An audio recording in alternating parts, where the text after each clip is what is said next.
첫 번째 주제는 뭡니까? 첫 번째 주제는 주식이 불안하다면 원금 보장형으로입니다. 주식 불안합니다. 이번 월 초에 정말 경기 침체 공포로 글로벌 증시가 폭락을 했잖아요. 그래서 좀 원금 보장하는 그런 상품에 대한 관심이 많은데 혹시 믿을 만한 상품 좀 있습니까? 네, 오늘은 말씀드리는 내용 중에서 좀 어려운 개념들이 많기 때문에 하나씩 좀 차근차근 짚어보도록 하겠습니다. 네. 자, 오늘 저희가 집중적으로 다룰 것은 바로 DLB, 즉 기타 파생결합 사채라는 건데요. 자, 이건 원금을 보장해주면서도 은행 예적금 금리 이상의 수익을 기대할 수 있어서 최근에 인기가 꽤 많습니다. 네, DLB 파생 결합 사채. DLB라고 하니까 약자로 돼 있어서 조금 잘 안 들어오는데요. 어떤 건가요? 네, 약자를 하나씩 좀 이해를 하면 네. 우리가 이해하기 훨씬 쉬운데요. 이해 돕기 위해서 ELB 그리고 DLB, DLS를 하나씩 비교해 보도록 하겠습니다. 네, 우선 중간에 공통적으로 들어가 있는 L은 linked, 그러니까 연결이 돼 있다라는 뜻입니다. 앞에 있는 E는 E와 D, 뒤에 있는 B와 S를 같이 연결을 한다라는 의미인 거고요. 자, 여기에서 앞에 있는 E는 equity, 그러니까 주식을 뜻하고요. D는 derivatives, 그러니까 파생 상품을 뜻합니다. 자, 다시 말해서 E가 들어가 있다면 특정 주식 종목이나 혹은 주가 지수를 기초 자산으로 하는 거고요. D가 들어가 있다면 유가나 환율, 금이 관련되어 있는 것들, 투자 대상이라는 겁니다. 그러니까 DLB는 유가, 환율, 금과 같은 상품을 다룬다라는 거겠죠.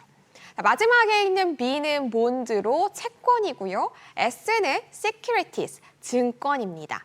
여기서 기타 파생 결합사채라고 했던 이 상품은 어렵게 들리지만 약자로 하나씩 풀어본다면 DLB는 즉 유가나 환율, 금과 연결되어 있는 채권을 의미하는구나 라고 보실 수가 있겠습니다. 그러네요. 이제 하나씩 들어보니까 조금 이해가 가는데 오늘 설명하려고 하는 거는 DLP, 그러니까 유가라든지 원유라든지 채권이라든지 외화 이런 걸 기초 자산으로 한 그런 채권인 것이고, 또 잠깐 비교해서 생각한 ELB, 이거는 주식을 기초 자산으로 한 채권이네요. 네, 맞습니다.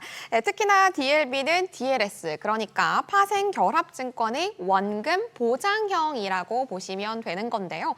투자한 원금을 보장해 주면서 또 일정 조건이 충족됐다면 수익을 돌려주는 방식인 겁니다.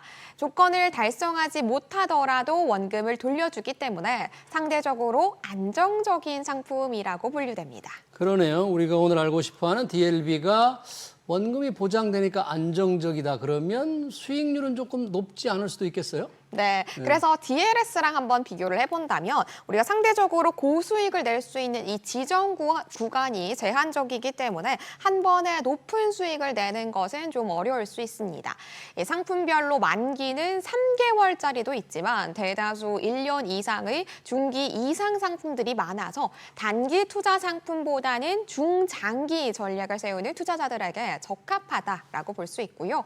최소 가입 금액은 보통 100만 원 이상입니다.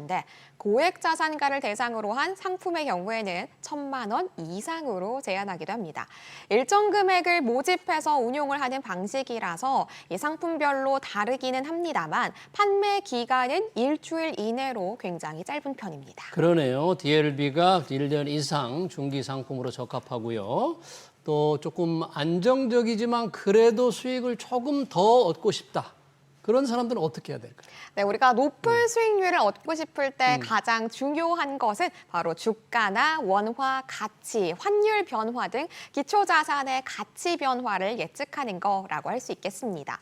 만기가 비교적 짧은 상품에 가입하는 것이 정확한 예측을 하기 위해서 유리할 수 있는데요. 기간이 길어진다면 변수가 많아지기 때문입니다. 그러네요. DLB가 지금 설명할 때 원금이 조금 보장된다, 은행의 예적금보다 금리가 조금 높을 수 있다고 하는데 사실 이게 파생 상품이잖아요. 투자 상품이니까 좀 복잡한 원리를 통해서 만들어진 건데 원금이 보장 안 되는 경우 생길 수 있지 않습니까? 네, 물론입니다.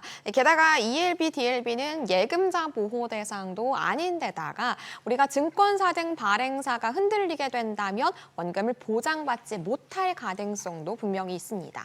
또 하나 유의하셔야 될 것은 상품별로 내건 최대 수익률을 맹신한다면 실망할 수 있다라는 겁니다. 실제로 시판된 상품에 표기된 최고 수익률이 그대로 실현되는 일은 그리 흔치 않습니다.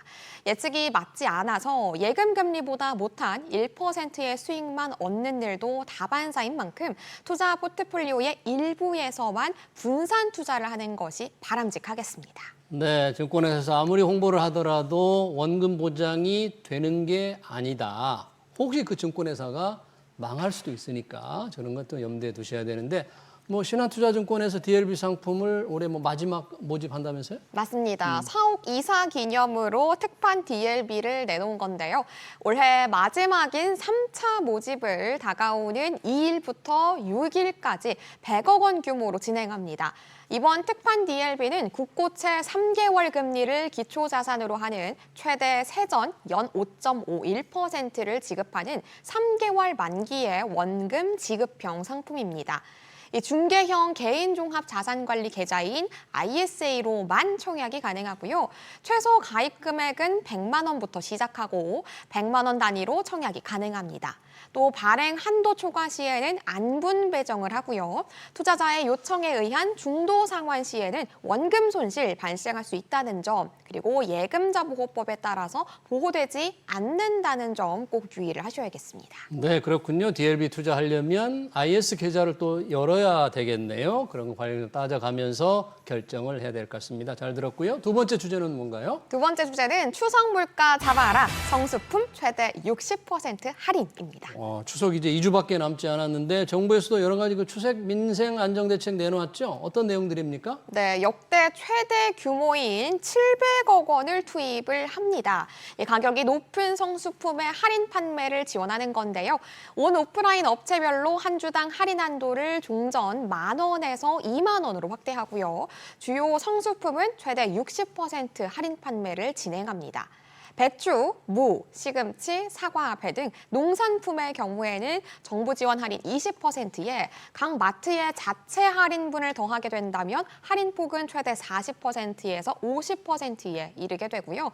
김, 명태, 참조기 등 수산물은 전국의 42개 마트와 온라인 몰에서 열리는 대한민국 수산대전 그리고 추석 특별전을 통해서 60%까지 할인된 가격에 구매하실 수가 있습니다. 명절 수요에 대비해서 20대 성수품을 역대 최대 규모인 17만 톤을 공급하는 건데요. 9월 말 종료 예정이었던 바나나 그리고 망고 등 10가지의 수입 과일 할당 관세도 연말까지 연장하게 된다고 합니다. 네, 추석 제사상 차리는 비용 제발 조금 줄었으면 합니다. 그리고 9월 한 달간 온누리 상품권 종이로 된 거 이게 발행 한도가 크게 늘어난다면서요? 맞습니다. 기존의 한도가 150만 원인데요. 이 금액의 한도를 50만 원 늘려서 200만 원까지로 늘린다라고 합니다. 카드형, 모바일형의 경우에는 할인율을 10%에서 15%로 올리고요. 온누리 상품권 환급 행사도 확대하고 상품권 할인 판매도 같이 병행을 합니다. 예를 들어서 전통시장에서 6만 7천 원 이상 구매 시에는 현장에서 온누리 상품권 2만 원을 환급받을 수 있고요. 10만 원 상당의 농할 상품권을 3만 원 할인된 가격인 7만 원에 구매하시는 게 가능합니다. 네, 추석 아무래도 이 주부들이 재래시장에서 장을 보는 경우가 많잖아요. 이 재래시장에서 쓰면은 소득공제율이 굉장히 많이 올라가게 됩니까, 이번에? 네, 맞습니다. 우리가 전통시장에서 소비하는 금액에 대해서 이 소득 공제율이 높아지게 되면은 과세 표준이 낮아질 수가 있는 거잖아요. 네, 그렇게 되면 우리가 세금을 확실히 덜어낼 수 있는 효과를 누릴 수가 있습니다. 현재 정부는 신용카드 등의 사용 금액이 연간 총급여 25%를 초과하는 경우에 신용카드 지출액, 전통시장 지출액, 그리고 대중교통 지출액 등의 일정 부분 부분을 근로소득에서 공제해주고 있는데요. 정부는 세법 개정을 통해서 전통시장 지출에 한해서 하반기 공제율을 지금은 40%인 이 공제율을 80%까지 상향한다라는 계획을 갖고 있습니다. 하반기 카드 사용액 증가분에 대한 이 공제율도 10%에서 20%로 2배로 올리고요. 이건 지난해 하반기보다 지출액이 5% 이상 늘어나는 경우에 초과분에 대해서 적용을 받게 됩니다. 네, 이제 추석이 되면 전국적으로 인구 대이동이 시작됩니다. 이번에 고속도로 통행료가 또 면제되죠? 네, 맞습니다. 해마다 있는 혜택이긴 합니다만 이 기간 잘 챙기셔야겠습니다. 다음 달 15일에서 18일 고속도로 통행료를 면제합니다. 다음 달 13일에서 18일 고속철도를 이용해서 역 귀성하는 경우에는 요금을 30%에서 40% 할인받을 수 있고요. 인구 감소 지역의 철도 상품을 이용하는 경우에는 50% 할인됩니다. 요건 지역이 한정되어 있기 때문에 미리 지역 잘 살피셔야겠고요. 이 비수도권 지역에서 숙박하는 경우에 할인해주는 숙박 쿠폰 역시 50만 장 배포하기 때문에 관심 있으신 분들은 한번 살펴보시고 혜택 누리시면 좋겠습니다. 네, 알뜰한 정보 잘 들었습니다. 똑똑한 재테크 라이프 손희의 금융 크리에이터였습니다. 고맙습니다. 감사합니다.